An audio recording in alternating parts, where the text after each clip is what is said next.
sejam muito bem-vindos, bem-vindas à nossa segunda temporada do nosso podcast especial do UOL Pilates.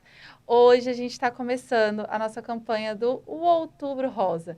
E esse podcast, então, veio especialmente com o nome Você Pode. Para quem acompanhou a gente na primeira temporada, conseguiu lá curtir um pouquinho sobre o nosso Mamãe Pode. Foram 4 episódios em parceria com o programa Dani Rico, onde a gente trouxe diversos profissionais, tanto da área da saúde quanto mulheres, mães, empreendedoras, para falar sobre os desafios da maternidade. E dessa vez, no mês de outubro, a gente achou que fazia todo sentido trazer de novo, reviver o nosso podcast, só que agora com um outro assunto, com outra pegada, mas também falando muito com vocês, mulheres. Como a gente pode se cuidar da nossa família, ter mais momentos de conexão com nós mesmos e nos empoderarmos de uma forma melhor durante esse mês de outubro. E aí falar também sobre a prevenção e o cuidado durante o tratamento de câncer de mama. E para isso a gente trouxe, no primeiro episódio, convidadas de peso, muito peso. E é com muita felicidade que eu vou apresentar para vocês, então, as fundadoras de um projeto daqui de Brasília chamado UMAS. Elas falam com muita propriedade sobre todos esses assuntos no canal do Instagram delas.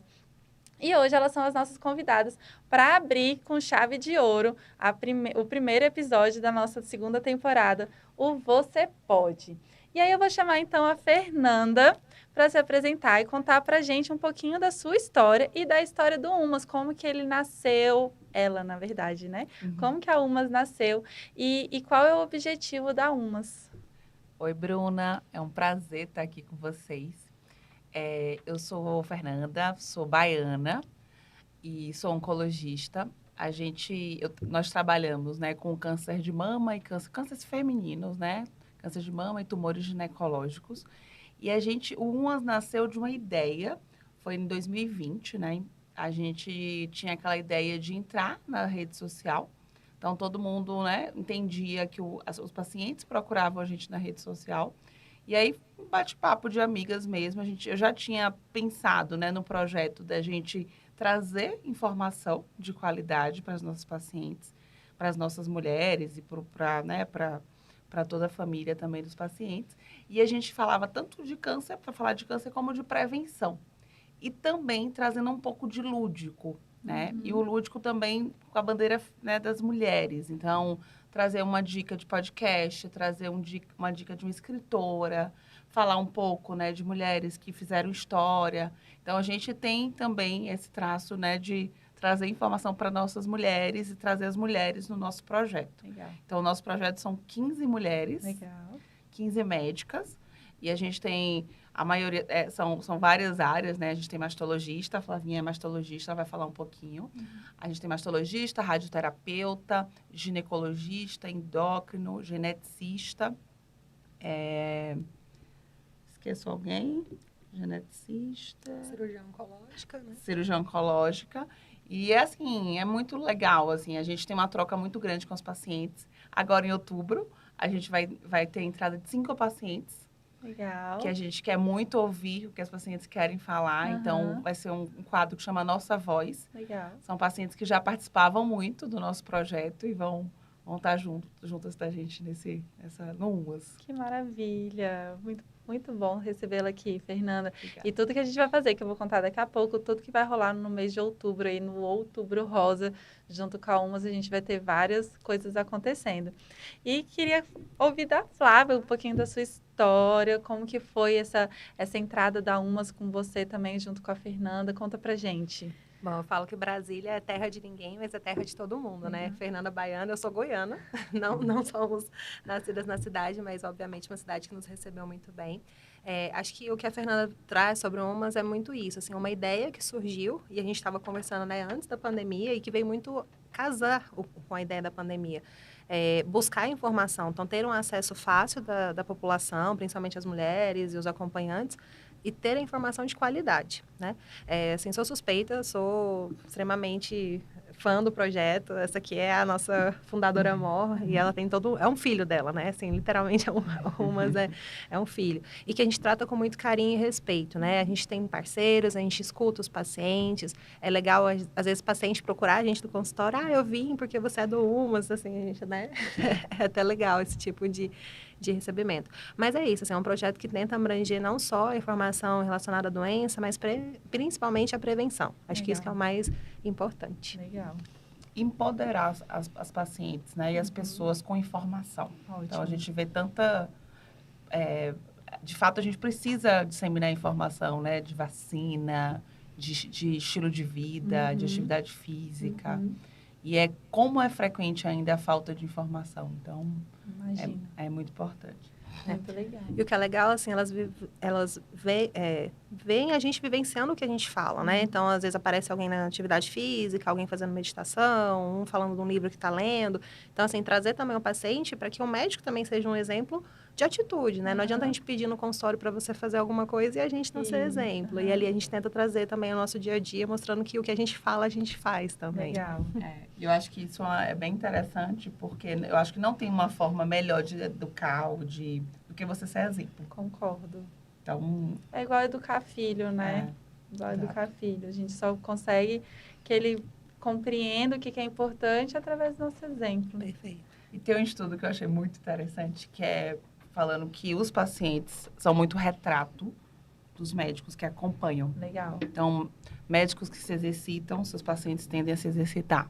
Médicos que se alimentam bem, enfim. Então, é muito legal a gente conseguir... o intuito da gente é isso, é trazer informação para o maior número de pessoas. Maravilha. E eu achei muito legal que esse ano... eu acompanhei um pouquinho do Instagram de vocês, fui ali, estudei o material. E esse ano vocês estão vindo com uma campanha também, muito de vocês, que é Outubro Muito Mais do que Rosa. E eu achei muito legal essa pegada, e acho que vem um pouco de encontro com o que vocês estão fazendo de movimento de prevenção de uma forma geral. Mas por que surgiu, então, esse desejo de falar sobre um outubro muito mais do que rosa? O Outubro Rosa, né, é conhecido mundialmente pela prevenção do câncer de mama, por trazer a bandeira da prevenção do câncer de mama. Então, é um mês que, né, todo mundo lembra de fazer sua mamografia, enfim. Mas o ano inteiro, né, então, não é só outubro, não é só a cor rosa.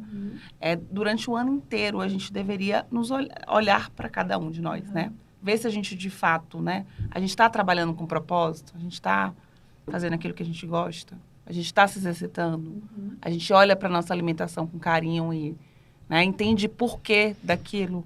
Então, eu acho que o intuito da campanha é dar esse alerta. Estamos nos cuidando o ano inteiro? A gente olha para a nossa vida, né? E a gente se acarinha, se cuida. Então, é mais esse propósito mesmo, esse intuito. Maravilha. Acho que é isso, assim, isso aí da cor que a pessoa quiser, né? Assim, eu acho que o rosa traz a feminilidade, tudo, mas hoje, assim, é qualquer cor, não precisa ser só o rosa. Então, é muito mais que o rosa na cor, é muito mais na atitude, no exemplo, de se cuidar. Então, assim, é uma campanha que chama a atenção, até é um nome que você fala assim, nossa, mais que o rosa? O que será que é o que tem por trás de ser mais rosa, né? Do que o outubro que todo mundo fala. É isso, é mudança de postura. Acho que isso que é o mais importante. Legal. Eu achei muito, muito legal essa pegada do gancho de vocês, da campanha. E conscientizar sobre isso, um assunto tão sério e tão importante, né?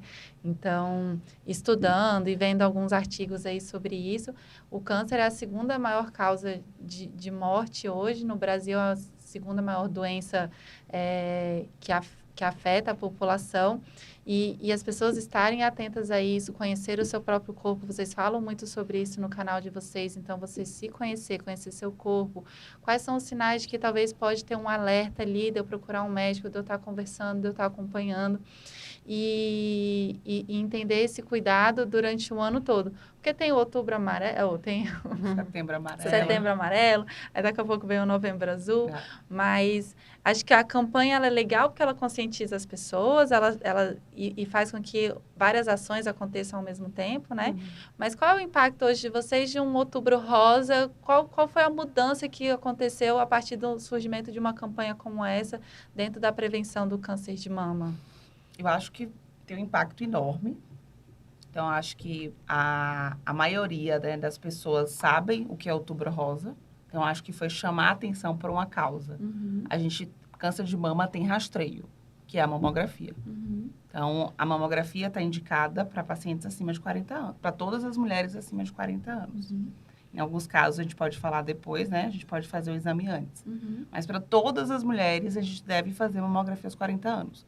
Então, se você perguntar para qualquer pessoa na rua o que é Outubro Rosa, ele vai saber. Legal. Eu acho que ele vai associar o câncer de mama. E ele vai lembrar que o câncer de mama é um câncer prevenível. Então, eu acho que o mais legal do Outubro Rosa, e eu acho que é realmente o câncer que ficou, a campanha que ficou mais famosa, porque você vê que as mulheres realmente, né? A gente tem, na televisão, a gente tem muita propaganda, a esplanada fica rosa, enfim. Surgem referências de mulheres famosas, né, que passaram pelo tratamento, exato. e aí elas entram com tudo na causa. E a gente estava falando sobre o poder da mulher, antes da gente começar aqui, a gente estava falando do poder da mulher fazer acontecer. Sim. E realmente é uma campanha que tem outro impacto hoje em dia na vida, né? E o que a Fernanda falou é justamente isso, assim, lembrar que é prevenção. Não existe um remédio pra gente tomar que evita, né? Eu falo que tem uma história trágica. A menininha nasce e você fala, nossa, coitadinha, pode ser que tenha câncer de mama por ser mulher, né? Que existe maior índice do câncer e também pode existir nos homens, a gente não pode esquecer disso. Só que quando você tem um exame que detecta antes de você estar sentindo, antes de você estar palpando, antes de você estar tendo alguma alteração no seu corpo, é isso que vai fazer com que você morra menos e tenha menos sequelas durante um tratamento que você venha fazer. Que é o que a gente traduz isso na linguagem médica de menor mortalidade e menor morbidade. Então, ou seja, um exame de imagem simples pode fazer com que uma mulher deixe de morrer por uma doença, né? Ela vai ter a doença, infelizmente, mas felizmente será tratada e 100% curada. Então, é por trás de tudo isso que a gente levanta tanto essa campanha no meio médico, né? Assim, fala muito da químio, da rádio, do tratamento, mas talvez um câncer que não precise de passar por isso, né? Então, isso é a grande importância da prevenção e da campanha do Outubro Rosa. Legal. E o que a gente... É muito importante a gente falar do que a gente consegue rastrear, né? Então, o câncer de mama tem rastreio com a mamografia, como a Flávia bem falou. A gente tem, acima de 45 anos, todas as pessoas têm que fazer colonoscopia, que é um rastreio para câncer cólon retal, que é o câncer de intestino. As mulheres devem fazer o preventivo, né, o exame Papa Nicolau, acima de 26 anos, né? Tem que ir no seu ginecologista. Então, é importante ter essa avaliação periódica com o ginecologista. A gente tem vacina contra o câncer de colo uterino, que é a vacina do HPV, que, infelizmente, pouca gente sabe ainda. Pouca gente sabe. A gente tem no SUS, né, a partir dos 9 anos, a gente teve uma queda muito grande quando a vacina saiu da escola. E uma tentativa agora importante de voltar a vacina do HPV para a escola, porque a gente teve uma queda, a primeira dose a gente tem uma taxa e uma queda muito grande da segunda dose. E a vacina está indicada para pessoas até 45 anos. E aí, no caso, né, no SUS é a partir dos 9 aos 15, e aí depois é particular, mas a gente tem disponível. E para as pacientes que estão em tratamento de quimioterapia, imunodeprimidos, pacientes com HIV, transplantados, tem indicação da vacina até os 45 anos. Legal. Ou seja, não é só para quem já iniciou, né? Todo mundo acha, quem não teve o início da vida sexual. Não, quem já começou ainda tem benefício de proteção com o uso da vacina. Acho que isso tem que deixar muito claro para a população, sabe? Quando veio a vacina, não, vamos só vacinar quem ainda não iniciou a vida sexual. Não, quem já começou tem o direito e pode e tem prevenção em relação a isso. E para quem não sabe, qual é a indicação? É tomar todo ano? A vacina do HPV? Isso. Não. Você usa, são 2 doses. Na verdade, acima dos 15, são 3 doses que você faz, né? Então, mulheres, né, que queiram tomar a vacina agora são 3 doses. A gente tem disponível na rede privada, tá? A gente agora tem a vacina nonavalente, que protege contra 9 subtipos do vírus HPV, tá? Então, antigamente, a vacina que tinha era a tetravalente. Ainda, a que se tem disponível no SUS ainda é a tetravalente. A gente tem disponível de forma privada, né, a nonavalente. Certo. E também para os pacientes tabagistas de longa data, a gente tem como fazer a detecção precoce do câncer de pulmão com rastreio com tomografia de tórax. Legal. Então, isso a gente precisa falar. Hoje Isso. mesmo eu atendi um paciente que falou, eu não sabia que eu tinha que ter feito colonoscopia com 45 anos. E estava com câncer de colo retal aos 60. Então, ainda a informação não é disseminada. Então, a gente ainda tem pessoas que não fazem preventivo. Isso. Né? E esse é o nosso objetivo, assim, né? Com mais ações como essa, falar sobre um assunto tão importante. E aí vocês falaram que a partir dos 40 anos, a mulher, ela já tem a indicação de fazer todo ano. Quais são as indicações, por exemplo, para uma mulher que ainda não chegou nessa idade? Quais são os sinais possíveis de que ela deve procurar um médico por um possível câncer de mama? Perfeito. Bom, a gente está falando, na verdade, no grupo que tem uma história familiar, né? São pacientes que têm outros parentes na família que têm o câncer de mama e isso pode se gerar um aumento do risco.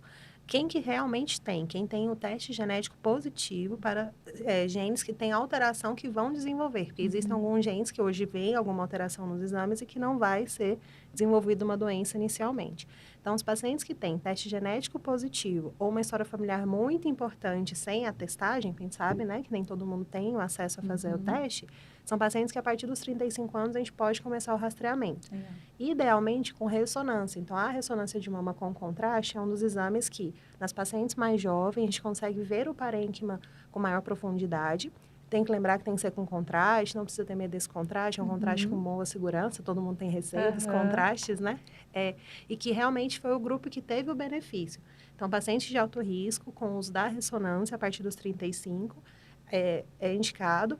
E caso não tenha ressonância, a gente pode ponderar a ultrassom ou talvez a mamografia. Lembrando que pacientes que não tenham amamentado ou que sejam muito jovens, o parênquima é muito denso. A mamografia acaba não vendo as pequenas alterações iniciais, que são as microcalcificações. Então, mesmo você rastreando, é difícil o diagnóstico, tá? Então, fica esse alerta de que quanto menor a idade, mais difícil de rastreio. E que nem sempre a mamografia é o melhor exame naquele paciente. E aí é bom ter um acompanhamento bem específico nesse caso. E aí você falou sobre a família, aí vem de segundo grau, primeiro grau, até quando é considerado um histórico familiar importante? A gente sempre considera os parentes de primeiro, segundo grau. Mas é muito interessante. Tem uma história de uma paciente minha que na família eram muito famílias de homens. Então, tinham muitos tipos de câncer, intestino, em pâncreas, próstata, só que uma família muito masculina. A mãe tinha falecido por outro motivo e ela muito jovem com câncer de mama. Aí, pessoal, mas aonde que veio esse câncer? Testou a paciente, ela veio positivo, foi testar o pai, que era o único vivo. O gene veio do pai. Então, por não ter muitas mulheres na família do pai, o câncer de mama não aparecia. E ela foi a primeira por ser, assim, uma das poucas mulheres da família. Então, a gente não fala assim, sempre tem aquele paradigma de, vem sempre da mãe. Não necessariamente. Vem de alguém, ou da família paterna ou da materna, mas lembrar sempre que a gente sempre vai puxar mais a família materna, porque normalmente tem mais mulheres, né? Assim, e é por isso que aumenta esse risco. Então, as pacientes de alto risco seriam essas pacientes, ou pacientes que tenham tecido mamário muito denso, tá? E que não tenham feito a amamentação. A amamentação, é muito importante lembrar que não é que ela bloqueia o risco. Ela, na verdade, protege. Porque as células da mama são feitas para produzir o leite. Caso você não produza esse leite, elas ficam estacionadas com o DNA aberto, mais suscetível, obrigada, até a alteração desse DNA. Então, é como se a célula ficasse sem bloqueio. Se eu termino a minha função, que é produzir o leite, é como se eu fechasse esse DNA, e aí sim eu tenho o benefício da proteção. Mas não é só isso, porque muita gente fala assim, por que eu tive o câncer se eu amamentei? A amamentação é um tipo de proteção. Legal. Mas outros fatores podem influenciar, sim, a ter câncer de mama. Legal. Muito interessante esse dado, não fazia a menor ideia. Tem muitos paradigmas, sabe, assim, no consultório. Outro deles é a questão, o paciente faz diagnóstico, tira minha mama. Tira minha mama, não quer. Duas, né? As duas. E aí a gente brinca, assim, a gente fala assim, tá, mas a Angelina Jolie, que não teve a doença, tirou as duas mamas, ela pode morrer por conta do câncer de mama? Aí todo mundo assusta, né? Não pode. Falei, pode. Porque mesmo o cirurgião mais, assim, exímio, assim, mais maravilhoso, deixa um pouquinho de tecido mamário na mama. Não tem como a gente retirar tudo. Então, assim, a pessoa que tem aquela alteração, se sobrar uma célulazinha, infelizmente, ela pode se desenvolver. Então, é uma cirurgia redutora. Reduz o risco. Se fosse zeradora, era uma cirurgia zeradora. Não é. Né? Então, assim, são muito paradigmas. E outra, existem as indicações. Então, por que que a minha colega de trabalho teve que tirar as 2 mamas e a minha prima não precisou? Depende do câncer, depende do tamanho da mama, depende do tipo de tratamento, né, Fernanda? Sim. Então, assim, tem muitas outras questões que a gente tem que levar em consideração para definir conduta, entendeu? Toda cirurgia tem um risco. Então, de fato, a gente precisa avaliar caso a caso. E eu acho que é uma coisa muito importante, né? Então, pode ter câncer de mama abaixo dos 40, sim. A gente vê muitas pacientes jovens com câncer de mama, sim. E o que é que a gente precisa ficar atenta? A gente não tem uma recomendação de fazer o autoexame como rastreio. Tá. Não é um rastreio. O autoexame, você conhecer o seu corpo, é para você conhecer o que está diferente. Então, eu conheço minha mama e eu palpei uma coisa que não é da minha mama. Eu palpei um nódulo, eu fiz uma expressão e saiu uma secreção que não é comum. Eu estava, né, passando sabonete, eu senti um caroço na axila, minha pele da mama ficou vermelha, mudou o tom da pele. Então, assim, é muito importante, porque isso pode acontecer em qualquer idade. Então, o mais importante é você sempre assim, eu funciono desse jeito, aconteceu uma coisa diferente comigo. Então, acho que todo sintoma é muito importante ser investigado. Né? Então, a gente precisa valorizar os sintomas e ir para o médico e conversar, né? E aprofundar, né, na investigação daquele sintoma. Legal. Isso é muito importante. Muito bom.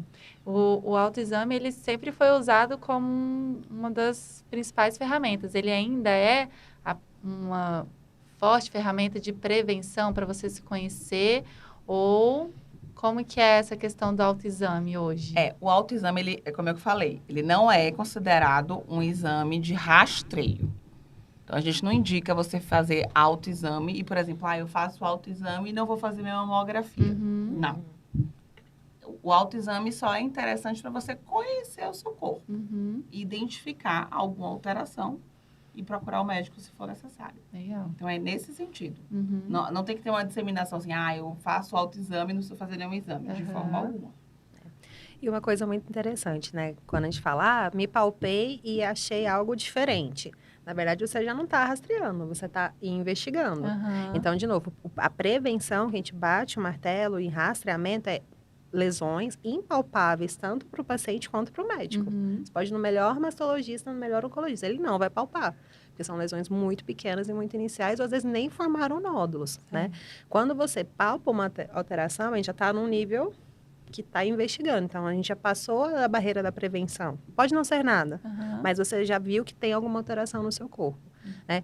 E eu acho assim, a questão do autoexame talvez veio numa época em que as mulheres não tinham tanto essa questão do empoderamento, né? Você não se levava muito essa questão do autoconhecimento. E assim, conhecer o seu corpo, se tocar, é no sentido de conhecer como você é de verdade, né? Às vezes uma alteração de mamilo, né, Fê? A retração do mamilo, tem paciente que não vê. Assim, a gente chega e diz, mas a senhora nunca percebeu? Não. E, assim, lesões grandes, palpáveis, assim, por falta realmente de ter esse cuidado com você, né? Na hora do banho. Então, assim, quando fazer autoexame? O dia que quiser, na hora que quiser. Normalmente, as pacientes ficam muito assustadas, né? Quando palpa alguma coisa no consultório, mas aí você fala, tava menstruada? Tava. Porque muda. Então, assim, tem tudo isso. Mas que bom, assim, se veio atrás porque palpou alguma coisa diferente, é porque já se conhece, sabe que tem que investigar. Isso é muito importante. E tem alguma orientação sobre a questão, você falou, o autoexame pode fazer a qualquer hora, mas tem um momento que às vezes é melhor, às vezes a fase menstrual, como você acabou de comentar, afeta a estrutura da mama, a forma como a gente sente. Eu agora estou amamentando mas aí é da própria amamentação, né? E aí eu acho que, como é que funciona também na questão da amamentação o autoexame? Você falou que a amamentação protege do risco, mas existe um risco ainda. Perfeito. Então, como se prevenir estando amamentando? Até porque eu acho que nem pode fazer mamografia amamentando, né? Perfeito. Então, vamos por partes. Em relação ao exame físico. Então, quero usar o exame físico como algo que, né, para eu me conhecer. Sempre uma semana depois de ter acabado a menstruação, que é quando acabam o acúmulo dos hormônios na mama, isso faz com que as células ficam mais tranquilinhas, né? As glândulas ficam mais tranquilas.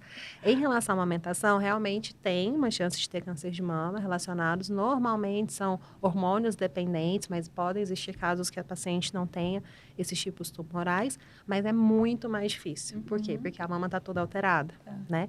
Quando tem paciente, por exemplo, que acompanham nódulos benignos e engravida, a gente orienta a refazer o exame 6 meses depois para a amamentação. Parar, né? Então, se eu amamentei 2 anos, vou ficar quase 2 anos e meio sem fazer exame. Mas por quê? Porque a gente sabe que existem muitas alterações da mama.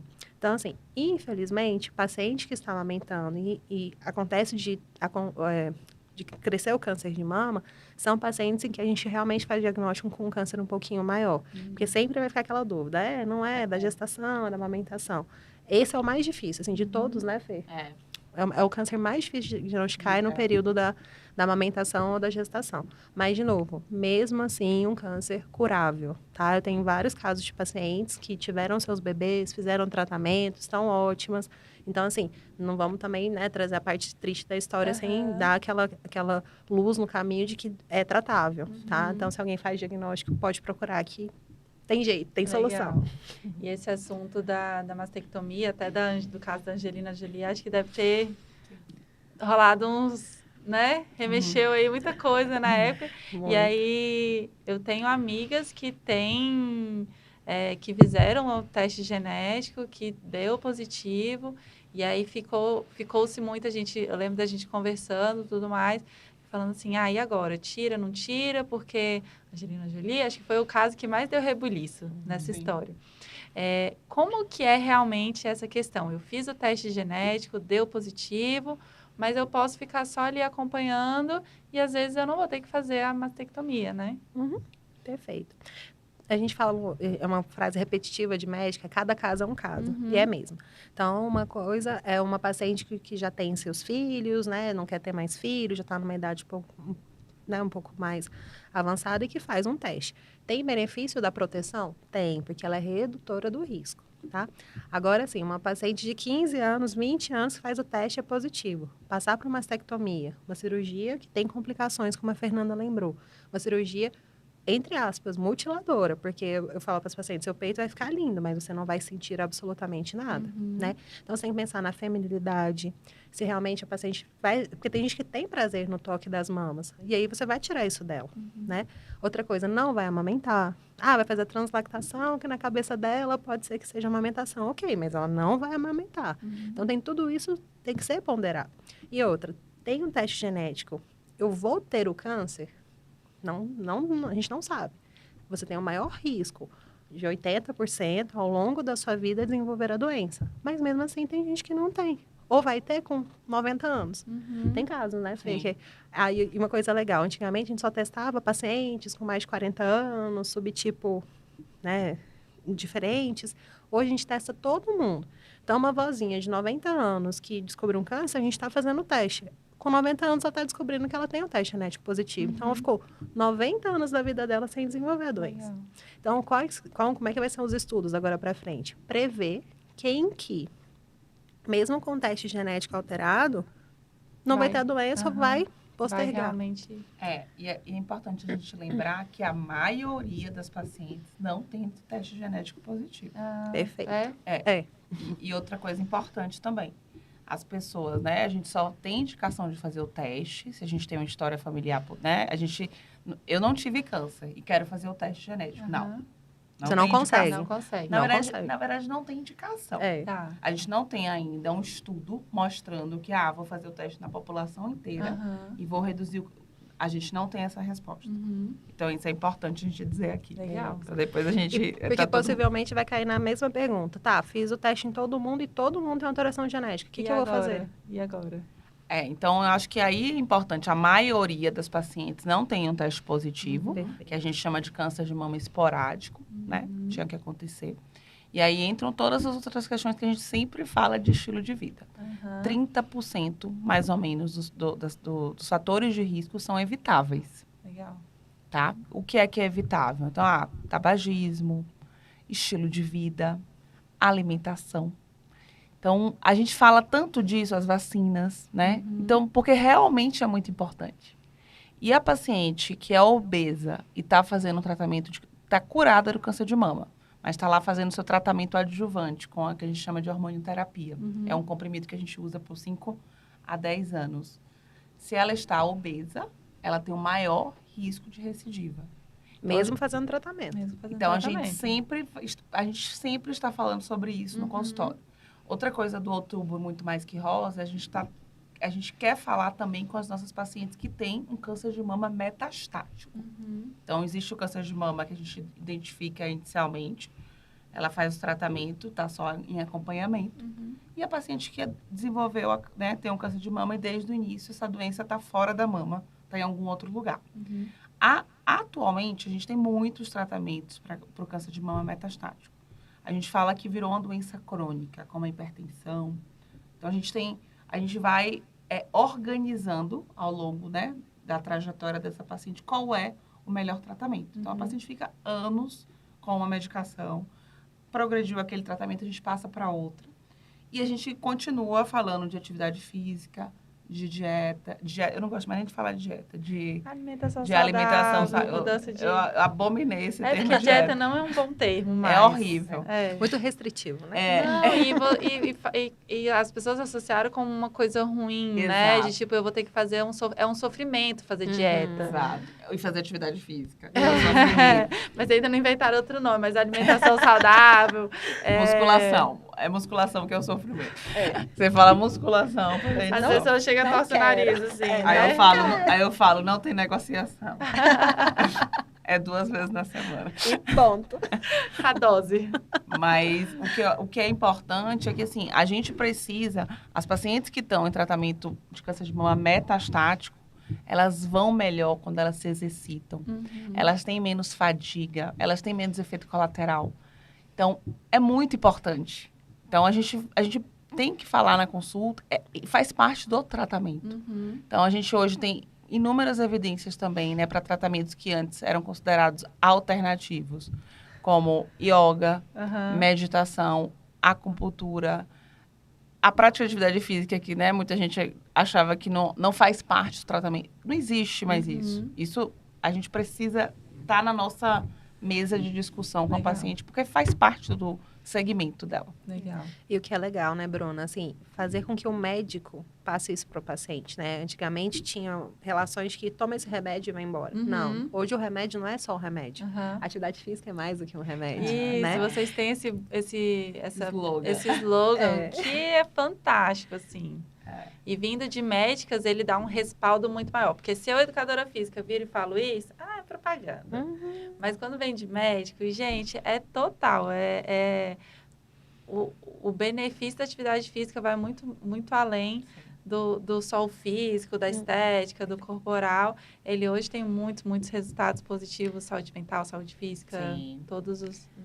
eu tenho agora falado do envelhecimento. Eu falo, você quer envelhecer independente? Sem demência? Levantando na cadeira? Então, eu já trago logo, porque todo mundo fala, quero. Eu falo, então vamos. Então vamos todo mundo.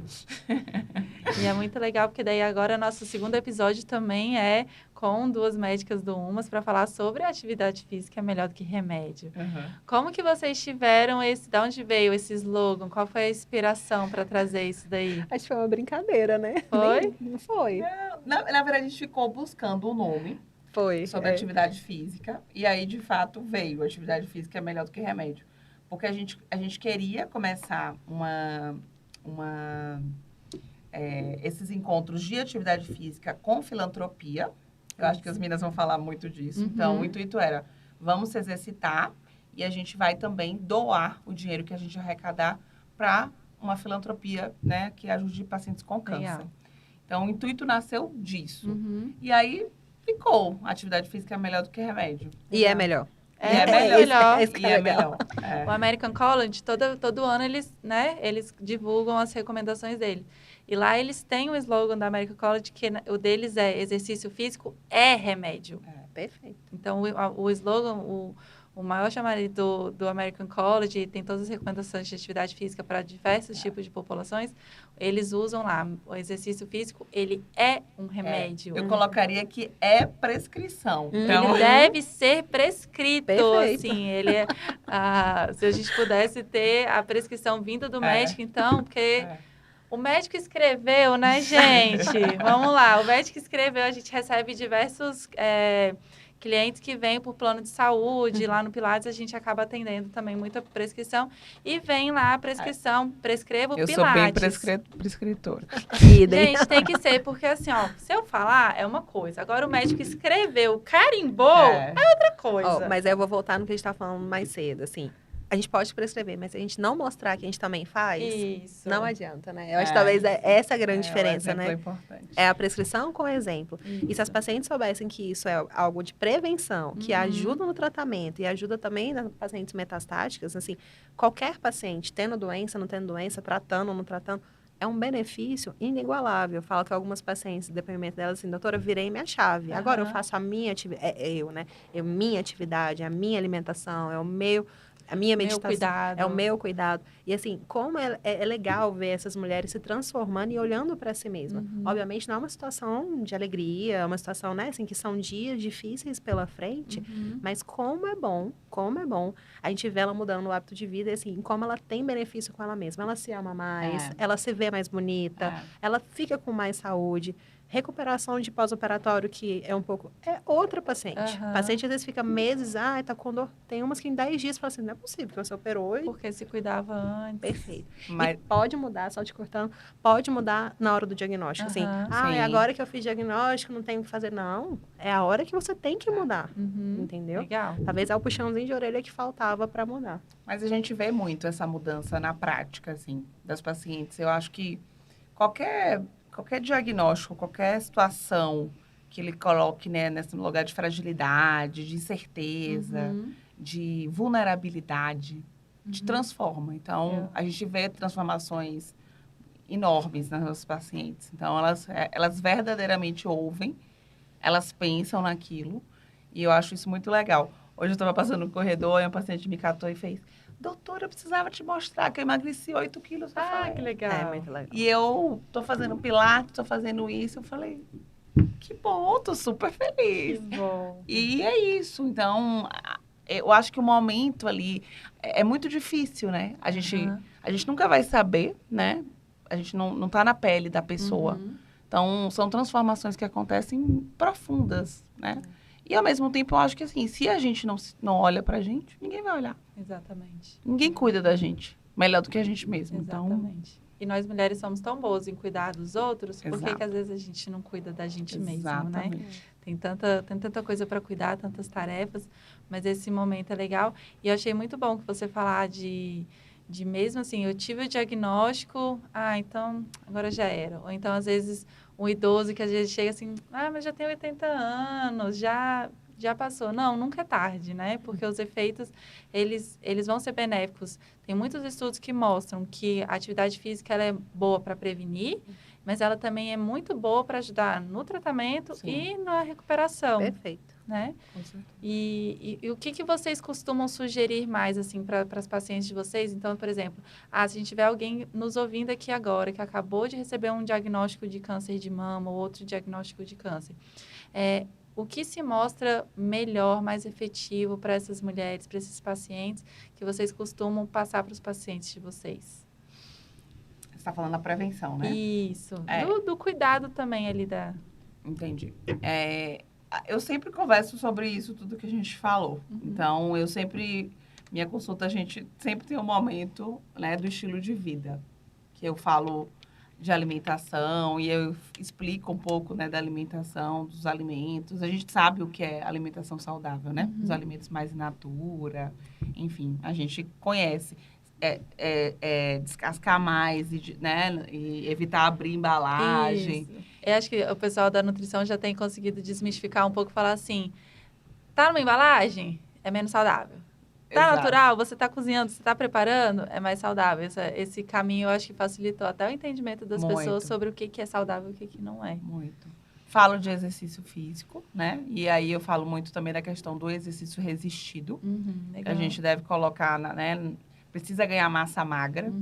Então, conversa um pouquinho sobre isso e sobre o aeróbico, dos benefícios, das vacinas, que os adultos esquecem das vacinas. Então paciente acima de 50 anos precisa tomar vacina do herpes zoster, da pneumonia, que é o pneumococo, né, as virais também. Então, assim, a maioria dos adultos esquecem que a gente ainda tem um cartão de vacina a ser atualizado. Completamente. Sobre o tabagismo, né? Eu acho que... eu assisti um filme, um documentário que foi muito emblemático para mim, que é O Segredo das Zonas Azuis, das Blue Zones, que é onde tem os maiores centenários do mundo. E lá, ele fez um filme, foi nessas regiões e viu que algumas coisas se repetiam. Então, a maioria dessas pessoas tinham um propósito, missão. Então, elas sabiam por que elas estavam na Terra, né? O que sabiam disso. Tinham algum tipo de espiritualidade, alguma religião ou algo que acreditasse mesmo. Então, isso trazia pertencimento e propósito. Então, tinha amigos, que é a rede de apoio, que é muito importante. Se exercitavam, se movimentavam. Então, eram pessoas, capinavam, iam no supermercado andando, iam na farmácia. Então, às vezes, a gente tem a ideia de, o idoso não abaixa. Abaixa. Não vai. Então, assim, o idoso precisa, e eles chegaram aos 100 anos porque eles são flexíveis, eles agacham, eles falam. Então, se movimentar e a alimentação. Então, e falam muito assim, não é zerar carbo, não é sem lactose, não é. É alimentação, o pão é de fermentação natural, é você ver a intenção daquele alimento, assim, ver se os ingredientes são bons. Legal. Então, esse documentário eu achei muito legal, porque é isso. Então, a gente precisa passar isso um pouco para os nossos pacientes, né? Maravilha. Acho que a Fernanda falou muito, assim, eu e ela, a gente tem uma forma bem parecida de abordar o paciente. E eu acho que lembrar sempre das esferas, né? Saúde física, que é o que a gente está falando, dos hábitos de vida, atividade física. Saúde mental é muito importante, né? Na hora do diagnóstico, na hora do tratamento, na hora do pós, né? Tem muita gente que fica com medo da doença voltar, tem gente que se sente livre da doença. Então, assim, tem que ter um acompanhamento de autoconexão e autoajuda nesse momento todo. E mental e a espiritual. A Fer, né, falou sobre espiritualidade e, independentemente da sua crença, em que você acredita, isso tem benefício. A gente sabe dos estudos, sabe do propósito das pessoas que acreditam, né, que aquilo ali é uma passagem, vai ter começo, meio e fim, vai acabar, né? É um livro que você vai virar a página, fechar o livrinho, tá lá na sua estante e acabou. E se você não tiver esse apoio, o tratamento fica mais difícil, a caminhada fica mais difícil. E que bom que hoje tem médicos, né? Outros tantos médicos, as meninas do UMAS, acho que todas, falo todas mesmo, né? Porque realmente sou suspeita, a gente é diferenciada. A gente tem esse olhar, né? Hoje não é mais só toma o seu remédio e vai para casa. Não, o que eu posso te ajudar, além de tomar o seu remédio, a fazer com que você se sinta incluído no seu tratamento, nas decisões, entendimento, né, Fê? Assim, ter essa saúde de poder compartilhar. É muito legal quando a paciente tira umas dúvidas, às vezes, doutora, mas aquele exame é para quê mesmo? Antes ninguém questionava, né? Então, assim, ter essa saúde de relação mesmo, né? Só que isso só funciona se a paciente tiver o autocuidado, o auto-perdão. Não ficar questionando por quê. Muitas ficam assim, mas por que eu? Eu falo assim, na pergunta não é por quê, é pra quê? Tem algum motivo de ter acontecido você. Às vezes é para a sua colega de trabalho prestar atenção nela, às vezes é para sua familiar parar de fumar, né, fazer hábitos ruins e ver em você alguém para seguir um rumo na vida assim com mais sabedoria, né? E mais olhar de frente para a doença e ver que aquilo é passageiro. Mas eu sou metastática. É passageiro. Legal. Acho que é isso. E eu acho que muito legal a gente falar disso, porque como é importante a gente tentar se colocar no lugar do outro, né? Empatia. É difícil, né? Mas eu acho que é importante, muito importante. A gente que é da área da saúde, a gente trabalha com diferentes tipos de pessoas, diferentes pacientes e em situações diferentes de vida, que por mais que eu saiba todos os benefícios da atividade física, não adianta só enfiar na cabeça dele e falar assim, olha, você tem que fazer musculação 3 vezes na semana. Tá, Tem que musculação é construir. muito boa, mas vamos lá, vamos entender o que você não gosta da musculação. Será que às vezes você foi atendido por um profissional mal? Mas será que às vezes também tem outras formas de treino resistido que as pessoas não conhecem?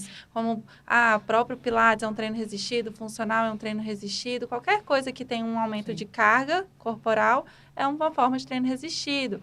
Às vezes eu tenho clientes que falam assim, mas eu só gosto de caminhar. Então vamos transformar essa caminhada num treino resistido? Vamos transformar essa caminhada num treino resistido, porque tem como ela ser mais intensa, mais intervalada, também que o intervalado é excelente para ganho de massa muscular, e as pessoas acham que às vezes, só caminhar 30 minutos na mesma velocidade já resolve a vida. Não, vamos botar um pouco mais de carga, de mudança de intensidade, colocar uma subida, né, de inclinação, variação de velocidade, mas dar essas outras ferramentas para que a pessoa goste de uma atividade física, entenda o que faz bem para ela. Às vezes tem gente que gosta de atividade física mais em grupo, tem gente que gosta de atividade física mais individual, com personal, mais quietinho ali, sem muito barulho. Não, tem gente que não, quer estar com mulheres na mesma situação que ela para que aquilo ali vire uma rede de apoio. E aí, nisso, você vai indicando os caminhos e dando diferentes possibilidades para a pessoa se cuidar dentro da realidade dela, né? Essa fala é maravilhosa, Bruna, porque não tem receita de bolo. Não. Exato. E eu acho que cada um vai construir isso, mas eu acho que o grande, né, a grande questão da gente como profissional é como a gente vai colocar essa vontade nas pessoas, assim, é dela. Ela precisa querer. Ela precisa querer. A gente vai explicar, né, a gente vai instruir e a fragmentação dos serviços, às vezes a gente não conseguir conversar, né?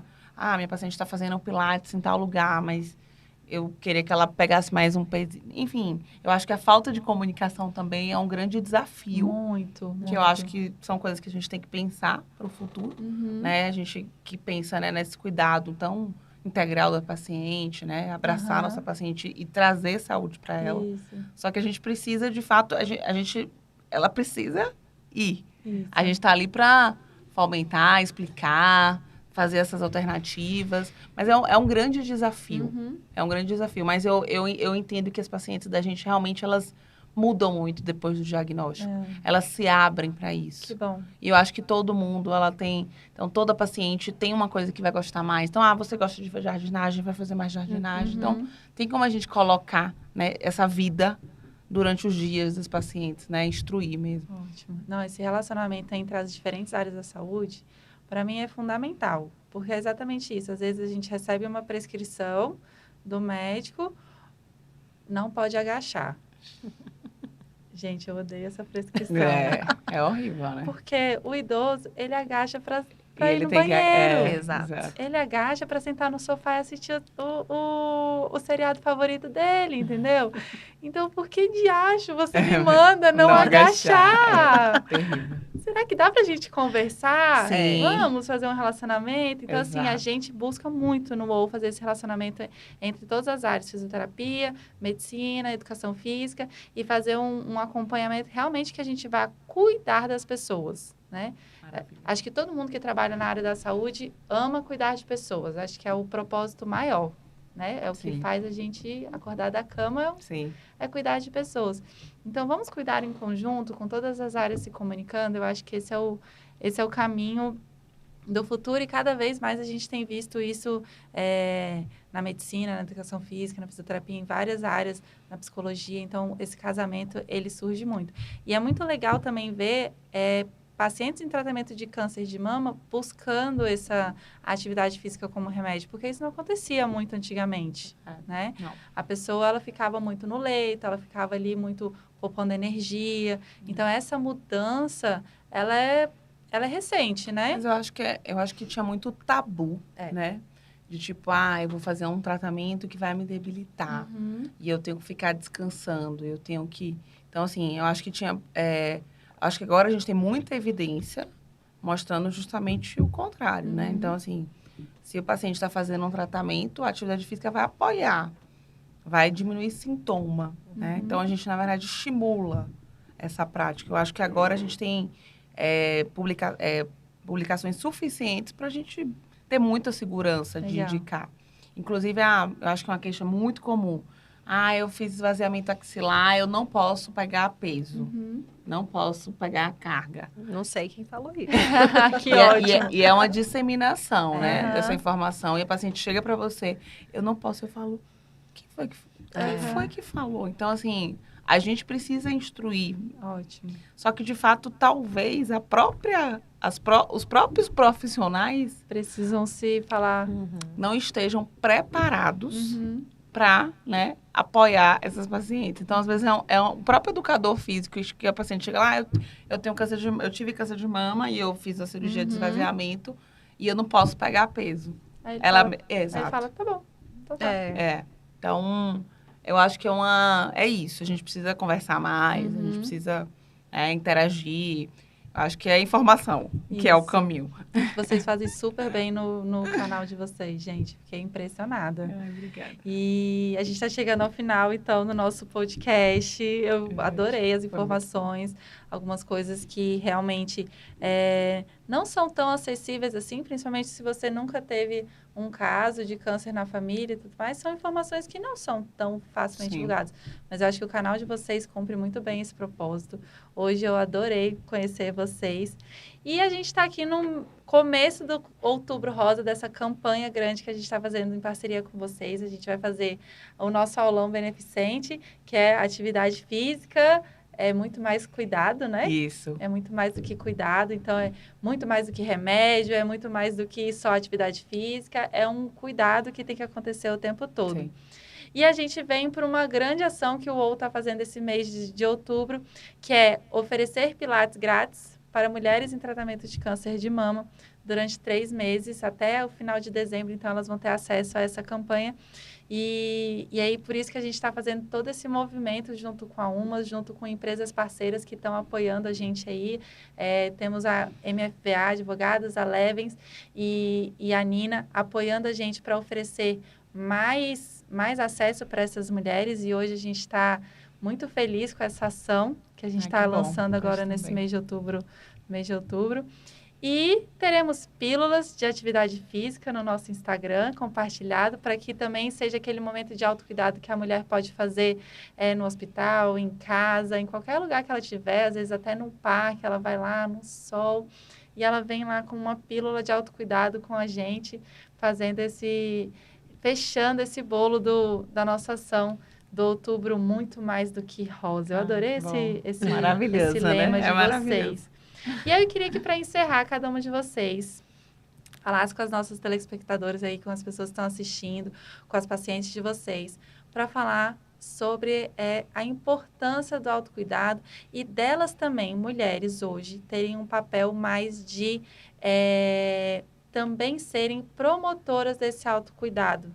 Então, hoje, acho que mais do que a gente se cuidar, é a gente também ser agente da mudança em outras mulheres, na nossa rede de apoio, na nossa família, na minha mãe, na minha avó, nas minhas colaboradoras da empresa. Então, como que eu posso ser essa agente de mudança de vida, né, de autocuidado, através de campanhas como essa que vocês tanto falam, que vocês tanto propagam. Então, Fernanda, queria que você começasse. Foi um prazer, Bruna, adorei. A gente está muito feliz com essas ações em conjunto e eu acho que vai ser um presente enorme para as pacientes. Eu falo que o Pilates mudou minha vida, eu não tenho mais dor cervical, eu sou uma pessoa diferente, eu tinha torcicolo mensal. Legal. E realmente o Pilates mudou minha vida, eu sou é meu depoimento pessoal. E o que eu queria trazer para os nossos pacientes, nossas ouvintes, é se cuidem, se olhem. Eu acho que a única coisa que a gente tem certeza é do hoje, né? De como a gente vai viver bem o dia de hoje. Então, todos esses mini cuidados que a gente faz com a gente mesmo é a gente trazer saúde, né? É a gente envelhecer bem, é a gente pensar, né, como a gente quer envelhecer, como é que a gente quer viver nossa vida, né? Vivendo bem cada dia, né? Um dia, a gente nunca sabe o dia de amanhã. Então, de fato, eu acho que esse raciocínio é muito importante para a gente pensar mais como a gente quer viver cada dia, né? Independente, com mobilidade. E eu acho que a gente só consegue tudo isso se a gente olhar para a nossa vida e ver se, de fato, a gente está se exercitando, a gente está cuidando da alimentação, a gente está cuidando da nossa mente, A gente está cuidando, né? A gente está com os exames todos em dias, né? Com as nossas vacinas. Então, é mais nesse intuito. E sigam a gente, né? Nosso arroba é Umas Mulheres. A gente vai ter várias parcerias com o UOL. E vamos juntas. Não é fácil, né? Toda mudança a gente precisa colocar energia, força, mas é muito reconfortante, não. Como é que é a palavra? Esqueci agora. É muito maravilhoso quando você vê que todas essas mudanças, né, do seu dia a dia, lhe trazem saúde, lhe trazem bem-estar, lhe trazem energia. Então é isso, eu acho que é viver bem. Legal. Muito obrigada, Fernanda. Estou muito feliz mesmo com essa nossa parceria. E você, Fernanda, qual o recado que você tem para dar para as mulheres durante esse mês de outubro? Bom, também agradecer, Bruna. Obrigada pelo espaço, né? Assim, parabéns pelo trabalho que vocês têm feito. A gente pensa assim, 3 meses é pouco. Não é. É ali que começa a mudança, sabe? Assim, o pouquinho que a gente faz já é uma mudança para alguém. Então, assim, parabéns pela iniciativa de vocês também. E para as pacientes, ouvintes, telespectadoras, é não desistir, né? Então, assim, tem o paradigma de quem procura acha, não. Quem procura cuida, né? Legal. Acho que isso é o mais importante. Acreditar na equipe que está com você, acreditar nos profissionais que estão com você, ter essa empatia, né? Assim, procurar pessoas que tenham empatia. E não esquecer da rede de apoio. O cuidador precisa do cuidado para poder cuidar de quem está precisando, né? Então, assim, a gente também fala muito nisso no UMAS, né? É importante a gente olhar para o paciente, mas também lembrar que o cuidador é uma rede de apoio que precisa de suporte. Não adianta você ir numa consulta sozinho, não adianta você querer fazer tudo sozinho. É um momento que você vai precisar de ajuda. E tem esse autocuidado, tem esse auto-perdão, não se cobrar, tem seu limite, né? Mas não esquecer, a prevenção, além da atividade física, também é um dos melhores remédios. Legal, gente. Foi um prazer enorme receber vocês. Foi uma honra tê-las aqui no nosso primeiro episódio da segunda temporada. E fica aqui, então, meu convite para vocês que estão aí, que já curtiram a nossa primeira temporada, para continuar acompanhando. Serão 4 episódios, como eu falei lá no começo, em que a gente vai trazer diversos assuntos. O próximo episódio também vamos receber 2 médicas fantásticas da UMAS, a Gabriela e a Marina, para falar com a gente exatamente sobre esse assunto. A atividade física é melhor do que remédio. Quais são as melhores alternativas? Por que é tão comprovado que a atividade física ajuda na prevenção, no cuidado de diversos problemas de saúde? E aí eu agradeço, então, a parceria da UMAS. Peço para vocês acompanharem a gente no nosso Instagram, no nosso YouTube, porque vem muita coisa legal agora nesse mês de outubro, muitas ações, e a gente se vê por aí nos próximos episódios. Muito obrigada!